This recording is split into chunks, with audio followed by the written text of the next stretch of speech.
월영봉수입니다. 자, 오늘 6월 15일 오전입니다. 미국 시장 얘기 조금 드려보고 오늘 특히 중요한 이제 FOMC 관련한 얘기들을 조금 드려보도록 하죠. 일단 간밤에 미국 시장의 경우에 일단 생산자 물가 지수가 발표가 됐는데 일단 예상했던 거에 어느 정도 부합하는 정도의 모습은 보였습니다만 여전히 좀 높은 지표율을 보였고 전월 대비 상승률이 조금 더 올라가는 일단 이런 모습으로 인해서 지난주 금요일 날 CPI 발표 이후 지금까지 계속해서 나왔던 지표들이 인플레이션을 어느 정도 꺾어냈다라고 이제 피크 아웃 한다라고 하는 기대감을 심어주기에는 상당히 좀 부족한 지표들이 계속해서 연이어 나왔습니다. 그러다 보니까 한 3, 4일 만에 뭐 어제까지 이제 계산을 해서 보면 연준의 이번 금리 인상 가능성 0.75% 포인트, 소위 얘기하는 자이언트 스텝이라고 하는 이 부분이 조금 더 이 가능성이 높아지는 이런 모습을 일단 나타내는 그런 정도의 모습을 보였고요. 일단은 지금 어제 같은 경우 보면 국채금리 급등을 했는데 나스닥 어느 정도 괜찮은 모습을 보였잖아요. 상대적으로 봤었을 때. 이제 이 부분은 어느 정도는 시장이 이 자이언트 스텝을 좀 받아들이고 있는 것 아닌가 하는 이제 예상을 해볼 수 있는 결과를 일단 보여주기는 했습니다.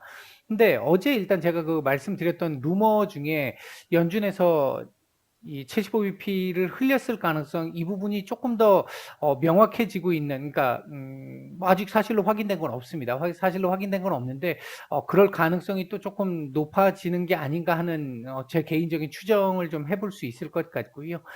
그로 인해서 시장이 일단 75bp를 일단 기정사실화하고 있는 상황. 향후 지금 시장에서 바라보고 있는 금리 인상의 어떤 스탠스는 6월 0.75, 7월 0.75, 그리고 9월 0.5. 지금 요 정도 반영을 하고 있고요. 그 다음에 이제 11, 12는 0.25. 요 정도로 지금 반영을 하고 있습니다. 이렇게 되면 이게 지금 2.25% 정도를 올리는 거잖아요. 3개월 동안. 엄청나게 공격적인 금리 인상이 됩니다. 이렇게 되면 기존에 지금 0.75에서 1%니까 이것까지 더 올리게 된다라고 한다면 지금 여기서 이 1.75를 지금 0.75에서 1%를 올리게 되면 3%에서 3.25%포인트가 됩니다. 9월까지. 굉장한 겁니다. 굉장한 거고요.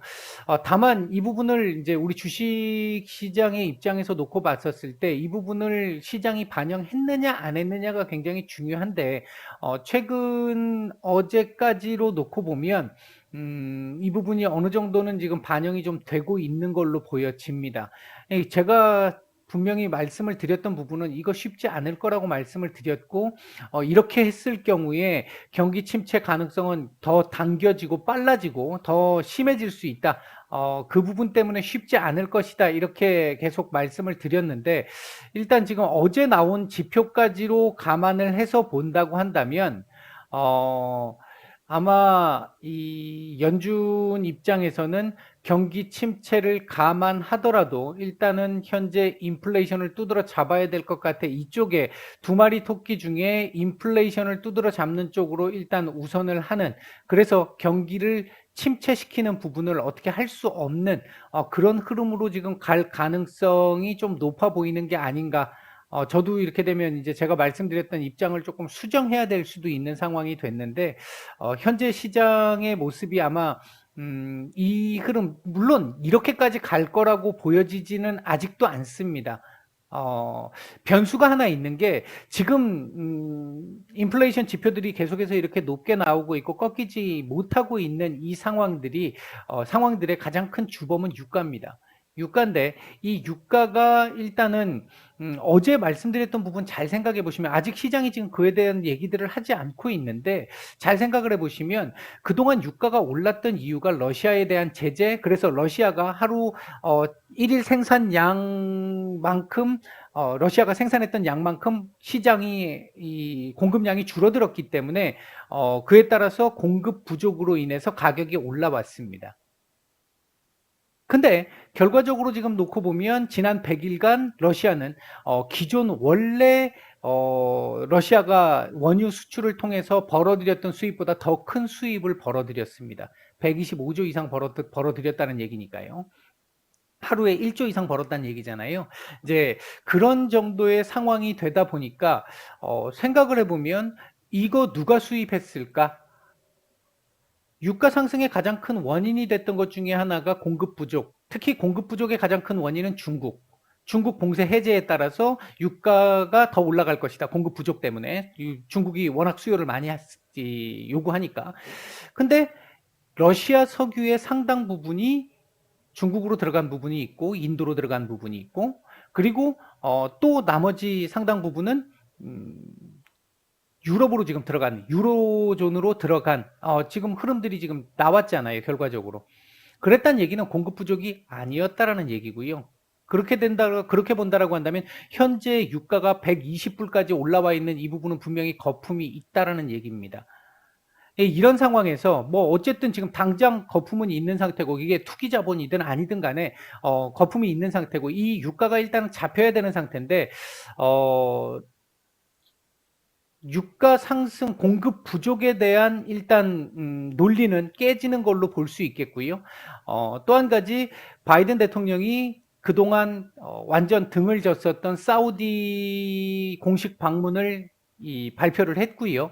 그리고 이란이나 베네수엘라와의 관계에서도 관계 개선을 통해 가지고 국제사회의 원유를 조금 더 지금 현재 국제사회에 제대로 안 나오고 있는 부분들이니까 이걸 통해 가지고 메꾸겠다라는 쪽에 지금 전략을 지금 쓰고 있는 것 같은데 그 부분들이 만약에 정상적으로 지금 계획한 대로 진행이 된다라고 한다면 유가는 어느 정도 잡힐 수 있을 거라고 보고요. 그에 대한 기대감이 만약에 반영이 된다라고 한다면 7월 중순 이전부터 반영이 될 가능성이 있습니다. 그러니까 7월 한 초중순부터는 반영이 될 가능성이 있습니다. 그렇다라고 보면 지금 6월까지는 유가가 높은 상태로 지속이 되는 상황이 될 수도 있겠지만 지금 뭐 떨어질 가능성도 있습니다.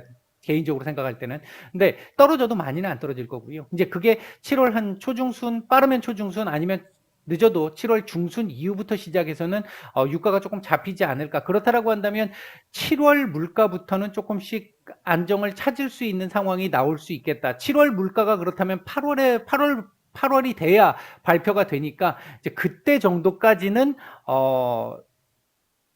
지금의 이 높은 물가, 유가로 인한 높은 물가가 지속될 가능성이 좀 높아 보인다. 그렇다면 6월, 7월 이거 만약에 나온다라고 한다면 9월 달은 요거보다 조금 약해질 가능성도 없지 않아 있을 것 같다. 8월 일단 한 달의 상황을 봐야 되는 거니까요. 일단 뭐 그런 부분이 하나 있을 수 있고요. 또 한 가지는 일단 지금 연준 입장에서 뭐 인플레이션을 두드러 잡는 거에 일단 올인을 한다라고 가정을 해서 경기 침체 어느 정도의 경기 침체를 감안한다 하더라도 극단적인 경기 침체를 만들어내기는 조금 부담스러울 수 있습니다. 분명히 이제 연준의 지금 이 인플레에 대한 책임론으로부터 자유로울 수 없는 상황인데 여기에다가 정책 실패로 인한 경기 침체까지 유도를 했다라는 이제 이런 상황이 될 수 있기 때문에 어느 정도 침체는 감수해야겠지만 극단적인 경기 침체로 가는 걸 막아야 한다라고 하는 관점에서 봤었을 때는 어느 정도 속도 조절은 좀 필요하지 않을까. 그리고 만약에 이런 부분도 있습니다. 지금 현재 시장이 요거 반영하고 있습니다. 이거 일단 모르겠고 6월 0.75를 반영하고 있습니다. 이런 상황인데 여기서 만약에 내일 0.5를 올리게 된다라고 하면 오히려 시장은 실망할 가능성도 있습니다. 이거 갖고 잡을 수 있겠어? 못 잡을 텐데 연준 이거 니네 나중에 더 크게 그러면 7월 이후에는 100pp 이상 올려야 될 수도 있을 텐데 지금 연준의 신뢰도가 많이 깨져 있는 상태이기 때문에 그 신뢰도를 회복하기 위해서라도 지금 이번에는 0.75가 지금 사실 하루 이틀 상간에 지금 저는 개인적으로 좀 이 생각이 바뀐 건데 이제 자료들 이 경제 지표가 나온 것들이라든지 이런 부분들을 놓고 분석을 해봤었을 때 지금 0.5를 올리게 되면 연준의 신뢰도가 더 떨어질 수 있어서 지금 좀 속된 표현으로 빼도 박도 못하는 상황이 된 흐름으로 보여집니다. 0.75가 이제 중요한 건 이걸 해놓고 연준이 파월 의장이 어떻게 이야기하느냐 그리고 이번 달 금년 말에 기준금리가 얼마가 될 것이냐 이게 굉장히 중요할 것 같고요. 그리고 그동안 지금 시장에서 전혀 얘기를 안 하고 있습니다만 또 한 가지 이제 신경을 써야 될 부분이 QT입니다. 제가 그동안 한두 차례 정도는 말씀을 드렸던 부분인데 QT가 지금 진행이 되고 있고 적은 양이 아니고요. 9월 달부터는 양을 또 2배로 더 늘립니다. 이제 그런 상황인데 여기서 만약에 지금 당장 너무 급하다고 해서 이제 이 인플레이션을 꺾어야 되는 이 시기를 더 빨리 당기기 위해서 MBS를 매각하는 상황까지 가게 된다라고 한다면 이건 지금 시장이 반영을 안 한 상태예요. 그러니까 이거 부분도 좀 고려를 해봐야 될 부분이 있습니다. 요걸 그냥 놔두게 된다라고 한다면 지금 기존의 계획대로 그대로 간다라고 한다면 아마 시장에서는 이제 뭐 나올 만한 얘기들은 다 나온 상태다라고 볼 수 있겠고 지금 나와 있지 않은 얘기들은 요거 하나가 지금 남아 있다. MBS 이 직접 매각 이 부분이 하나 남아 있긴 하다. 혹시나 하는 것 때문에 지금 일단 말씀을 드린 거고요. 그러니까 지금 워낙 시장 상황이 워낙 안 좋다 보니까 그 혹시나를 지금 위해서 말씀을 드린 거고요. 지금 일단 현재 상황에서 놓고 봐가지고는 요 자리를 지켜내야 하는 상황으로 일단 볼 수 있을 것 같긴 한데 어제 같은 경우도 일단 제가 말씀드렸던 이 자리 지지 테스트 일단 한 거잖아요. 한 건데 명확하게 지금 바닥 신호를 보여주지는 못한 상황이기 때문에 오늘 일단 눈치 보기로 시작을 해서 FOMC 이후에 시장이 만약 0.75를 올린다면 0.75를 올린 이후에 파월 의장이 어떻게 얘기하느냐 그걸 시장이 어떻게 받아들이느냐를 봐야 합니다. 어제도 말씀드렸던 대응의 영역 이제 그 부분이 나올 거고요. 제가 연초에 이 말씀을 한번 드렸죠. 이게 연준이 아마 이 금년 중후반 넘어가면서부터는 굉장히 좀 난처한 스태그플레이션으로 갈 수 있는 경기 침체와 물가 상승 이 두 마리 토끼를 잡아야 되는 이 상황이 나올 가능성 때문에 굉장히 난처할 수 있을 거다. 작년 말 올해 초에 몇 차례 말씀을 드렸던 부분인데 지금 그 상황이 생각보다 좀 빨리 오는 상황인 거고요. 현재로 봤을 때 시장이 안정을 언제쯤 찾을 수 있느냐 냉정하게 지금 그 부분을 누구도 얘기할 수 있는 사람은 없을 겁니다. 제가 판단할 때는 없다고 보고 있는데 중요한 부분 중에 하나는 이 0.75 예를 들어 만약에 점도표상에서 이렇게 나왔다. 이렇게 나온 부분을 시장이 만약에 이렇게 나온다면 시장이 이걸 어떻게 받아들일 것이냐 하나. 파월 의장이 뭐라고 얘기했었을 때 이제 아마도 이렇게 올리고 공격적인 얘기를 하게 된다라고 한다면 파월 의장 입장에서는 비둘기적 얘기를 할 수밖에 없어요. 그러니까 어쩔 수 없이 이렇게 할 수밖에 없다. 하지만 이후 인플레 잡히는 지표들을 보면서 조정 가능성은 있다. 뭐 이런 정도 얘기 나올 거라고 보는데 그렇게 나왔을 때 시장이 그걸 어떻게 받아들이느냐 일단 그 부분을 먼저 좀 봐야 할 것 같습니다. 오늘 우리 시장 같은 경우도 그렇고 미국도 지금 요즘 뭐 신저가들이 워낙 많은 상황이라서 시장 분위기가 워낙 좋지 않아서 이게 매도가 약간만 나와도 지수라든지 종목들이 크게 밀리는 상황들, 매수세가 워낙 지금 적다 보니까 이제 그런 부족하다 보니까 그런 상황들이 지금 계속해서 진행되고 있는 모습이고요. 이성적으로 따지면 사실은 지금 여기서 더 밀린다라는 것 자체가 좀 제가 볼 때는 좀 과도하다라고 보고는 있는데 일단 시장이 지금 뭐 당장 이 감정적인 흐름이 정리가 안 되고 있는 상황이기 때문에 이 부분을 일단 좀 더 지켜봐야 될 것 같습니다. 내일 시장의 대응이 중요하다. 일단 예상은 제가 말씀드렸던 그 정도의 예상이 나올 것 같고 예상대로 나올 것 같고 그렇게 됐었을 때 시장이 그걸 어떻게 받아들일 것이냐 이제 그 부분을 조금 체크를 해봐야 될 것 같고요. 오늘 우리 시장 같은 경우 뭐 아침에 반대 매매 제법 좀 나왔고요. 아마 오늘도 장중, 장후반 반대 매매가 조금 더 남아 있을 수 있을 거다라고 생각이 듭니다. 근데 그럼에도 불구하고 오늘 같은 경우 약보합권 정도 근처에서 출발해서 약보합권 정도의 흐름을 보이지 않을까 예상을 했었는데 다른 아시아 증시에 비해서도 우리 증시가 더 약하게 지금 나오고 있는 모습들이고요. 아마 이 부분이 신용 반대 매매가 나오면서 악순환이 지금 지속이 되는 그 흐름이 혹시 아닌가 하는 생각도 좀 듭니다. 사실 어제 이 흐름으로 보면 2460 이 자리를 지금 오늘 당장 이렇게 보는 건 말이 안 되는 상황이었죠. 근데 지금 일단 이렇게 만들고 있는 게 외국인들 매도가 지금 제법 크게 나오고 있고요. 코스피 매도는 뭐 그런 대로 뭐 큰 양은 아닙니다만 코스닥 매도가 지금 큰 상황이고요. 선물 매도도 지금 뭐 그렇게 많지는 않습니다. 시장 전체적인 수급도 그렇게 나쁜 상황은 아니에요. 다만 매수세가 지금 없습니다. 지금 우리 시장이 이렇게 밀리고 있는 게 그렇게 큰 물량이 아님에도 불구하고 이렇게 지금 크게 밀리고 있는 부분이 적은 양으로 매도가 나오면 그걸 받쳐주는 물량이 있어야 되고 위로 좀 올려 쳐주는 물량이 나와야 되는데 현재까지는 오전 초반에 지금 현재 모습은 어, 적은 물량을 내려치는데 그 내려치는 물량을 받는 물량이 없습니다. 지금 그러다 보니까 그냥 쭉쭉 밀리고 있는 흐름이고 반대 매매로 인해서 물량이 나오면 그 물량을 받아주지 못하니까 또 밀리게 되고 밀리니까 손절 물량 나오고 지금 그런 식의 상황이라고 보여지고요. 그렇다고 해서 뭐 지금 이 신용 반대 매매 물량이 거의 극단적인 형태로 피크를 칠 만큼 많이 나왔느냐 그렇게 보여지지도 아직은 않습니다. 아직은 그렇게까지 보여지지는 않는 상황이고 이제 그게 좀 안타까운 상황이긴 하죠. 지금 이 정도까지 내려왔으면 사실 피크를 쳐야 되는 상황인데 아직까지 신용 반대 매매 물량으로 보면 그만큼까지는 아닌 것 같고요.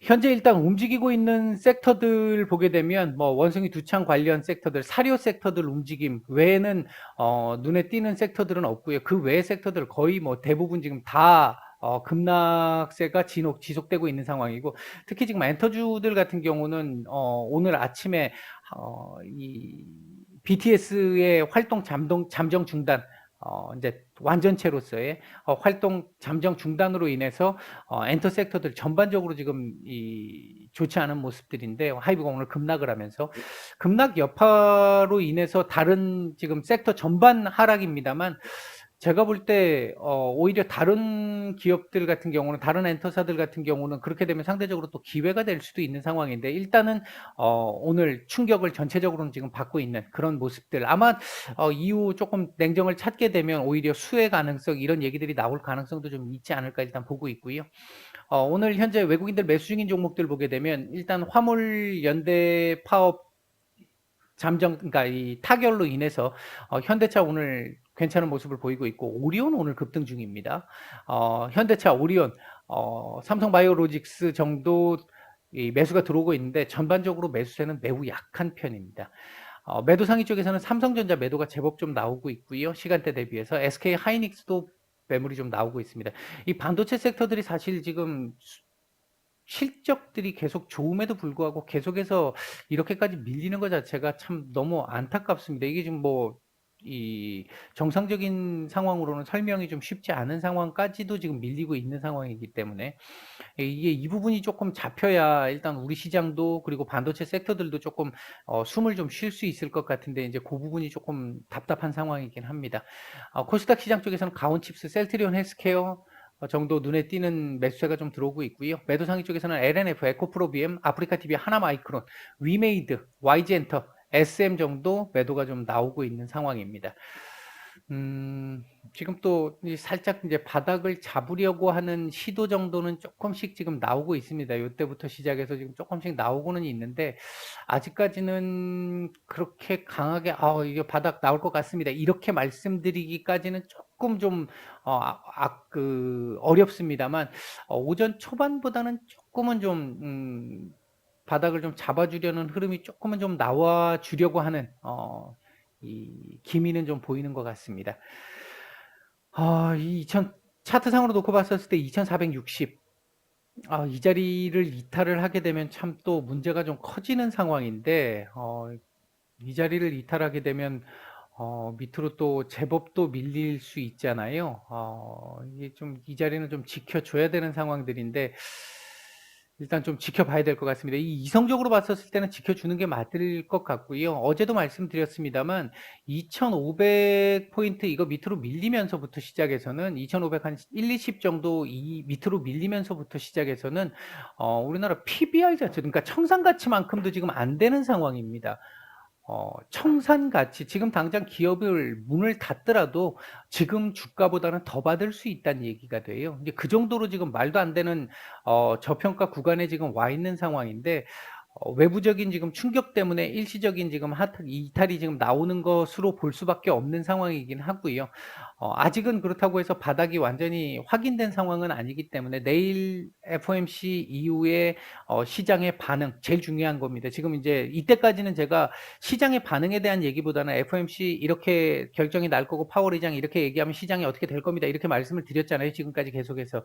근데 지금 상황이 연준의 신뢰도가 많이 깨져 있는 상태고, 연준이 뭐라고 얘기해도 지금 먹히지가 않는 이 상황들이 좀 나오다 보니까 시장의 반응이 일단은 상당히 중요할 것 같다. 만에 하나 시장이 조금 이번 FOMC 결정에서 나름대로 이 정도 같으면 연준의 신뢰도를 어느 정도 받을 수 있을 것 같아라고 판단을 해주는 부분 하나, 그리고 이후 이 국제 유가 부분, 요 부분 하나, 이 두 가지 부분에 조금 체크 포인트를 맞춰서 봐야 될 가능성, 지금 현재로서는 제일 높은 상황이다. 일단 요렇게 말씀드리고 오전 시장 얘기는 정리를 하겠습니다.